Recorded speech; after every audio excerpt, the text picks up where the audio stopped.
Hi every one. നമ്മൾ second chapter ആണ് എടുത്തുകൊണ്ടിരിക്കുന്നത്. എന്താണ് സെക്കൻഡ് ചാപ്റ്ററിന്റെ പേര്? സെൽസ് ആൻഡ് സെൽ ക്ലസ്റ്റേഴ്സ് ഇല്ലേ. അപ്പൊ ഇതിനകത്ത് നമ്മൾ പ്ലാന്റ് സെല്ലിന്റെ പാർട്സ്, അതുപോലെ തന്നെ പ്ലാന്റ് ടിഷ്യൂസ് തുടങ്ങിയവയെ കുറിച്ചൊക്കെയാണ് പഠിച്ചത്. ഇനി നമുക്ക് പഠിക്കാനുള്ളത് നമ്മൾ ആനിമൽസിന്റെ സെല്ലിനെ കുറിച്ചാണ്. അതായത് ആനിമൽസിന്റെ ബോഡിയിൽ നിർമ്മിച്ചിരിക്കുന്നത് എന്തുകൊണ്ടാണ്? സെൽസ് അല്ലെങ്കിൽ കോശങ്ങൾ കൊണ്ടാണ് ഇല്ലേ. അപ്പൊ ആനിമൽ സെൽസിന്റെ പാർട്സ് എന്തൊക്കെയാണെന്ന് നമുക്കൊന്ന് നോക്കാം.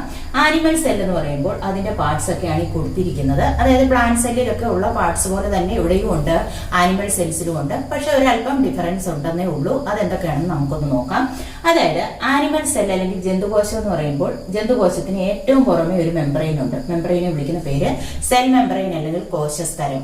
ഇതുപോലെ തന്നെ സെൽ മെംബ്രെയിൻ ഇവിടെയും ഉണ്ട്, പ്ലാന്റ് സെല്ലിലും ഉണ്ട് ഇല്ലേ. അപ്പൊ ആനിമൽ സെല്ലിലെ ഏറ്റവും പുറമെ ഉള്ള മെംബ്രെയിൻ എന്ന് പറയുന്നത് ഏതാണ്? സെൽ മെംബ്രെയിൻ ആണ്. അപ്പൊ കോശസ്തരമാണ് ആനിമൽ സെല്ലിനെ കവർ ചെയ്തുകൊണ്ട് കാണപ്പെടുന്ന തിൻ മെംബ്രെയിൻ. ഈ സെൽ മെംബ്രെയിന്റെ ഫംഗ്ഷൻ എന്ന് പറയുന്നത് എന്തായിരുന്നു? നമ്മൾ നേരത്തെ പഠിച്ചതാണ്. Substances are passing through the cell membrane ഇല്ലേ. അതായത് പദാർത്ഥങ്ങളൊക്കെ കടന്നു പോകുന്ന ഇതുവഴിയാണ് സെൽ മെംബ്രെയിൻ അല്ലെങ്കിൽ കോശസ്തരത്തിലൂടെയാണ്. അപ്പൊ ആനിമൽ സെല്ലിനെ കവർ ചെയ്ത് കാണപ്പെടുന്ന തിൻ മെംബ്രെയിൻ എന്ന് പറയുന്നത് ഏതാണ്? സെൽ മെംബ്രെയിൻ അല്ലെങ്കിൽ കോശസ്തരമാണ്. Substances are passing through it. അതായത് പദാർത്ഥങ്ങളൊക്കെ ഈ സെൽ മെംബ്രെയിനിലൂടെയാണ് കടന്നു പോകുന്നത്. ദെൻ ഈ സെൽ മെംബ്രെയിനുള്ളിൽ ഒരു ഫ്ലൂയിഡ് പാർട്ട് ഉണ്ട്. അതിനെ വിളിക്കുന്ന പേര് സൈറ്റോപ്ലാസം അല്ലെങ്കിൽ കോശദ്രവ്യം. പ്ലാന്റ് സെല്ലിലും എന്തുണ്ട്? കോശദ്രവ്യമുണ്ട്. അപ്പൊ ഈ സൈറ്റോപ്ലാസത്തിനകത്തിലാണ് എല്ലാ സെൽ ഓർഗനൽസും കാണപ്പെടുന്നത്. അപ്പൊ കോശാംഗങ്ങളെ എല്ലാം അതാത് സ്ഥാനത്ത് മെയിൻറ്റെയിൻ ചെയ്യാൻ സഹായിക്കുന്ന പാർട്ടാണ് ഏതെന്ന് പറയുന്നത്? സൈറ്റോപ്ലാസം. അതായത് നമ്മുടെ സെൽ ഓർഗനൽസ് അല്ലെങ്കിൽ കോശാംഗങ്ങളൊക്കെ പഠിച്ചു. അപ്പൊ ഈ സെൽ ഓർഗനൽസിനെ എല്ലാം അതാത് പ്ലേസിൽ ഉറപ്പിച്ചു നിർത്താൻ സഹായിക്കുന്ന എന്താണ്? സൈറ്റോപ്ലാസമാണ്. അതുപോലെ തന്നെ കെമിക്കൽ റിയാക്ഷൻസിന്റെ മീഡിയം അല്ലെങ്കിൽ മാധ്യമമായിട്ടും പ്രവർത്തിക്കുന്നു. സെല്ലിനുള്ളിൽ വെച്ചിട്ടാണ് കെമിക്കൽ റിയാക്ഷൻസ് ഒക്കെ നടക്കുന്നത്. അപ്പൊ ഈ സൈറ്റോപ്ലാസത്തിനുള്ളിലാണ് കെമിക്കൽ റിയാക്ഷൻസ് നടക്കുന്നത്. അപ്പൊ കെമിക്കൽ റിയാക്ഷൻസ് അല്ലെങ്കിൽ രാസപ്രവർത്തനങ്ങളുടെ മീഡിയമായിട്ട് പ്രവർത്തിക്കുന്നതും എന്ത് തന്നെയാണ്? സൈറ്റോപ്ലാസം അല്ലെങ്കിൽ കോശദ്രവ്യമാണ്. ദെൻ അതുപോലെ തന്നെ സെല്ലിന് ഒരു സെന്റർ ഉണ്ട് അല്ലെ. സെന്ററിനെ വിളിക്കുന്ന പേര് ന്യൂക്ലിയസ്. ന്യൂക്ലിയസ് ആണ് എന്ത് ചെയ്യുന്നത്? ഈ സെല്ലിൽ നടക്കുന്ന ആക്ടിവിറ്റീസിനെ എല്ലാം കൺട്രോൾ ചെയ്യുന്നത്. അപ്പൊ കൺട്രോളിംഗ് സെന്റർ ആണ് ഏതെന്ന് പറയുന്നത്? ന്യൂക്ലിയസ് അല്ലെങ്കിൽ മർമ്മം. അപ്പം പ്ലാന്റ് സെല്ലിലും എന്തുകൊണ്ട്? ന്യൂക്ലിയസ് അല്ലെങ്കിൽ മർമ്മമുണ്ട്. ഇവിടെ ആനിമൽ സെല്ലിന്റെയും സെന്റർ അല്ലെങ്കിൽ കേന്ദ്രഭാഗം എന്ന് പറയുന്നത് എന്ത് തന്നെയാണ്? ന്യൂക്ലിയസ് ആണ്. ന്യൂക്ലിയസ് എന്ത് ചെയ്യുന്നു? ഈ സെല്ലിൽ നടക്കുന്ന ഫംഗ്ഷൻസിനെ എല്ലാം, അതായത് സെല്ലിൽ നടക്കുന്ന പ്രവർത്തനങ്ങളെയൊക്കെ കൺട്രോൾ ചെയ്യുന്നു. അപ്പൊ ഒരു കൺട്രോളിംഗ് സെന്റർ ആണ് ഏതെന്ന് പറയുന്നത്? ന്യൂക്ലിയസ്. ഇനി അതുപോലെ തന്നെ ന്യൂക്ലിയസിന് അടുത്തായിട്ട് എന്തുകൊണ്ട്? എൻഡോപ്ലാസ്മിക് റെട്ടിക്കുലം ഉണ്ട് അല്ലെ. എൻഡോപ്ലാസ്മിക് റെട്ടിക്കുലം നമ്മൾ പ്ലാന്റ് സെല്ലിലും പഠിച്ചത് തന്നെയാണ്. അപ്പൊ എൻഡോപ്ലാസ്മിക് റെട്ടിക്കുലം എവിടെയും ഉണ്ട്, ആനിമൽ സെല്ലിലും ഉണ്ട്. എൻഡോപ്ലാസ്മിക് റെട്ടിക്കുലം എന്ന് പറയുന്നത് it is the pathway for the conduction of materials. അതായത് പദാർത്ഥങ്ങളുടെ സഞ്ചാരപാതയായിട്ട്, അതായത് പദാർത്ഥങ്ങൾ അങ്ങോട്ടും ഇങ്ങോട്ടും ഒക്കെ പോകുന്നതിന് ഒരു സഞ്ചാരപാതയായിട്ട് പ്രവർത്തിക്കുക എന്നുള്ളതാണ് ഏതിന്റെ ഫംഗ്ഷൻ? Endoplasmic reticulum. അപ്പം it is a pathway of conduction of materials. അതായത് പദാർത്ഥ സംവഹനത്തിന് സഹായിക്കുന്ന ഒരു പാതയാണ് എന്തെന്ന് പറയുന്നത്? Endoplasmic reticulum. Then endoplasmic reticulum എവിടെയും ഉണ്ട്? പ്ലാന്റ് സെല്ലിലും ഉണ്ട്. ദെൻ അടുത്തതെന്ന് പറയുന്നത് സെൻട്രിയോൾ ആണ്. സെൻട്രിയോൾ എന്ന് പറയുന്നത് പ്ലാന്റ് സെല്ലിലില്ല, ആനിമൽ സെല്ലിൽ മാത്രമേ ഉള്ളൂ.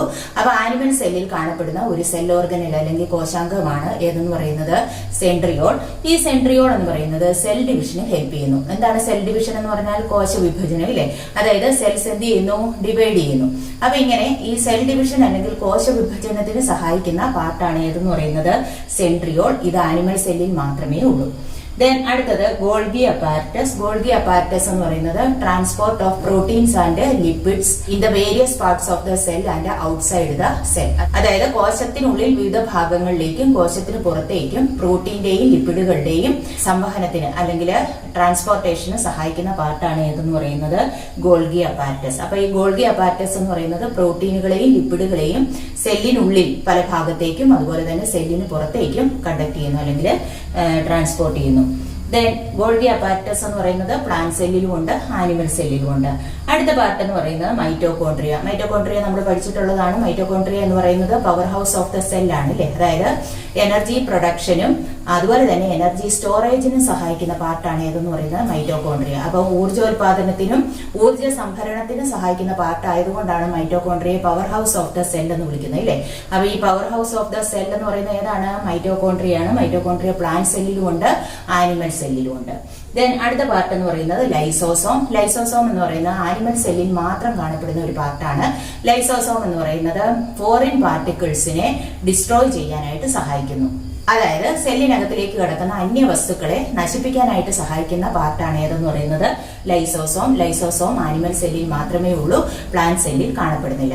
അപ്പൊ ഇത്രയുമാണ് ആനിമൽ സെല്ലിൽ കാണപ്പെടുന്ന പാർട്സ്. എന്തൊക്കെയാണ് ആനിമൽ സെല്ലിന്റെ പാർട്സ്? ഏറ്റവും പുറമേ ഉള്ള മെംബ്രെയിൻ എന്ന് പറയുന്നത് സെൽ മെംബ്രെയിൻ അല്ലെങ്കിൽ കോശസ്തരം. ഇതിലൂടെയാണ് പദാർത്ഥങ്ങൾ അങ്ങോട്ടും ഇങ്ങോട്ടും ഒക്കെ പോകുന്നത്, അതായത് substances passing through the cell membrane.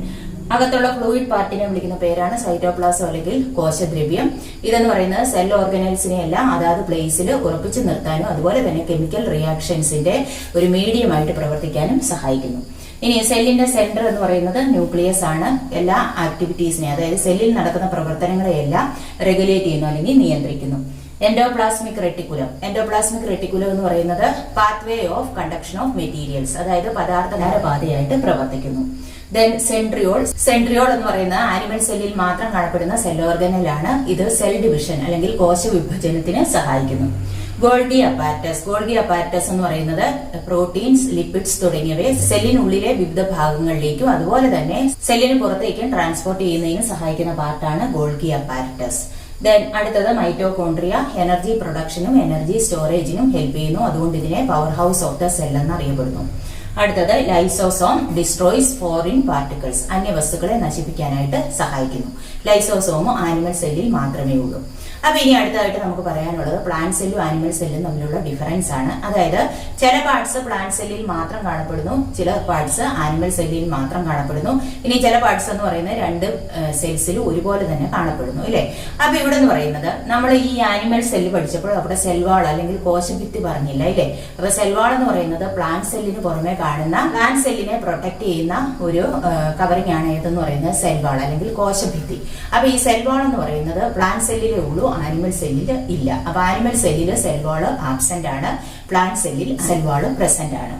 Then അതുപോലെ തന്നെ പ്ലാന്റ് സെല്ലില് പ്ലാസ്റ്റിഡ്സ് ഉണ്ട്, അതായത് നമ്മൾ ക്ലോറോപ്ലാസ്റ്റ് ഒക്കെ പഠിച്ചതാണ്. അപ്പൊ ഈ പ്ലാസ്റ്റിഡ്സ് എന്ന് പറയുന്നത് അല്ലെങ്കിൽ ജൈവകണം എന്ന് പറയുന്നത് ഇവിടെ മാത്രമേ ഉള്ളൂ, പ്ലാന്റ് സെല്ലിലേ ഉള്ളൂ, ആനിമൽ സെല്ലിൽ ഇല്ല. പ്ലാസ്റ്റിഡ്സിന്റെ ഫംഗ്ഷൻ എന്തായിരുന്നു? ഫുഡ് മെറ്റീരിയൽസിന്റെ സിന്തസിസും സ്റ്റോറേജും ആയിരുന്നു, അല്ലെ? അപ്പൊ ഈ പ്ലാസ്റ്റിഡ്സ് എന്ന് പറയുന്നത് ആനിമൽ സെല്ലിൽ ആബ്സെന്റ് ആണ്, പ്ലാന്റ് സെല്ലിൽ പ്രസന്റ് ആണ്. ദെൻ അതുപോലെ തന്നെ സെൻട്രിയോൾ. സെൻട്രിയോൾ എന്ന് പറയുന്നത് ആനിമൽ സെല്ലിൽ പ്രസന്റ് ആണ്, പ്ലാന്റ് സെല്ലിൽ ആബ്സെന്റ് ആണ്. Then lysosome. ലൈസോസോം എന്ന് പറയുന്നത് ആനിമൽ സെല്ലിൽ പ്രസന്റ് ആണ്, പ്ലാന്റ് സെല്ലിൽ ആബ്സെന്റ് ആണ്. അപ്പൊ ഇവിടെ പറഞ്ഞിരിക്കുന്ന 4 പാർട്സിൽ 2 എണ്ണം, അതായത് പ്ലാസ്റ്റിഡ്സും സെൽവാളും കോശഭിത്തിയും ജൈവഗണവും എവിടെ മാത്രമേ ഉള്ളൂ? പ്ലാന്റ് സെല്ലിലേ ഉള്ളൂ, അത് ആനിമൽ സെല്ലിൽ ഇല്ല. ഇനി സെൻട്രിയോളും ലൈസോസോമും ആനിമൽ സെല്ലിലേ ഉള്ളൂ, പ്ലാന്റ് സെല്ലിൽ ഇല്ല. അപ്പൊ ഇത്രയുമാണ് ആനിമൽ സെല്ലിനെ കുറിച്ച് പറയാനുള്ളത്. ഇനി നമുക്ക് പഠിക്കാനുള്ളത് ആനിമൽസിന്റെ ടിഷ്യൂസിനെ കുറിച്ചാണ്.